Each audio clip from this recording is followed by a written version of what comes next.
بالخصوص جو والدین بیٹھے ہیں، مجھے ایک بات بتائیں، آپ نے کبھی یہ سوچا ہے کہ اولاد برائی کی طرف جانا کب شروع ہوتی ہے؟ پہلا قدم کہاں سے اٹھتا ہے بچے کا؟ وہ تب اٹھتا ہے جب باپ اور ماں نے اپنے بچوں کو اتنی گنجائش دی نہیں ہوتی کہ کوئی مسئلہ ہو وہ آپ سے آ کر بیان کرے۔ ہمارے معاشرے کے اندر تو عجب میں نے لوگوں کا حال دیکھا ہے، اتنا ایسا اپنے آپ کو اولاد کے سامنے بنا لیتے ہیں، بچے سانس لیتے ہوئے ڈرتے ہیں، بات اس نے کیا بتانی ہے۔ اب جب اگر آپ نے یہ گنجائش دی ہوتی، اس کو بٹھا کے کہا ہوتا کہ بیٹا کوئی بات نہیں، ہم سے مشورہ لیا کرو، کوئی بات ہو ہمیں بتایا کرو، آپ نے اس کے اوپر دست شفقت رکھا ہوتا، تو جب بھی کوئی مشکل وقت ہوتا، پریشانی ہوتی، وہ آپ سے آ کر شیئر کرتا۔ اب جب آپ نے یہ دروازہ تو بند کر دیا کہ بھئی ہمارے پاس نہیں آنا، ہمارے پاس آئے گا تو تیری ٹانگیں توڑ دیں گے، تیرے ہاتھ توڑ دیں گے، مار مار کے برا حال کر دیں گے، آپ نے تو یہ اپنا تصویر بنا کے رکھی۔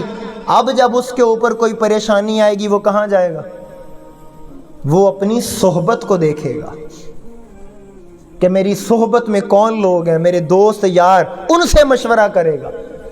اور پھر آج آپ کو پتہ ہے کہ جب جس طرح کے پھر یار سجن بیلی ہوتے ہیں، اب جو وہ مشورہ دیں گے تو آپ کا بچہ پھر اس رستے پہ چلے گا۔ کیا ہی اچھا ہوتا کہ اگر اس سے غلطی ہوئی تھی وہ آپ کے پاس آتا۔ کوئی باپ اپنی اولاد کا برا تو نہیں نہ سوچتا یار، بولو یار، نہیں سوچتا۔ بہترین حل، بہترین مشورہ ایک باپ اپنی اولاد کو دے سکتا ہے۔ اور اس کے ساتھ اس متصل یہ بات بھی میں آپ کے سامنے کرنا چاہوں گا، نوجوانوں کے لیے زندگی کے اندر اس دن تم سب سے بڑی خطا کھاؤ گے نوجوانوں، جس دن تم اپنے ماں باپ کا اختیار اور اپنے ماں باپ کا حق کسی دوسرے کو دو گے، اس دن سب سے بڑی خطا کھاؤ گے، سب سے بڑی خطا کھاؤ گے۔ ایک اولاد کے لیے سب سے پہلا حق اس کے باپ کا ہے کہ وہ اپنے باپ سے مشورہ کرے۔ شریعت نے کیوں انسان کے اوپر ایک انسان رکھا ہے؟ انسان کیوں متکبر ہو جاتا ہے؟ انسان کیوں ٹھوکریں کھاتا ہے؟ دیکھیں، اب میں ہوں، اگر میں ہی اپنے آپ کو عقل کل تصور کروں اور اپنی بات کو حرف آخر تصور کروں، ہوں تو انسان، تو جب میں خطا کھاؤں گا اور میں کسی کی بات کو اہمیت ہی نہیں دیتا، میری نظر میں کوئی دوسرا اس مقام کے اوپر ہے ہی نہیں، تو وہ غلطی میری کبھی بھی اصلاح میں نہیں تبدیل ہوگی۔ لیکن اگر میں نے اپنے باپ کو وہ اختیار دے کے رکھا ہوگا کہ میں جو بھی کہہ لوں، لیکن جب میرا باپ مجھے کوئی بات کہے گا کہ اس سے رک جاؤ، مجھے سوچنا چاہیے کہ مجھ سے کوئی غلطی ہو گئی ہے۔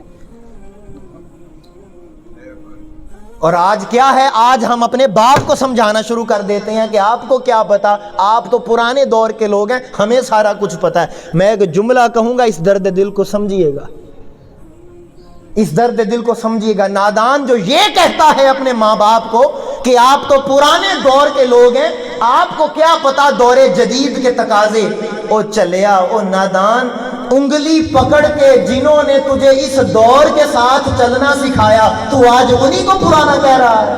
سبحان اللہ، آج وہی ہمیں پرانے نظر آ رہے ہیں جنہوں نے تجھے اس قابل بنایا کہ تو اس دور اور اس زمانے کے ساتھ چل سکے۔ آج تجھے ان کی بات میں وزن نہیں نظر آتا۔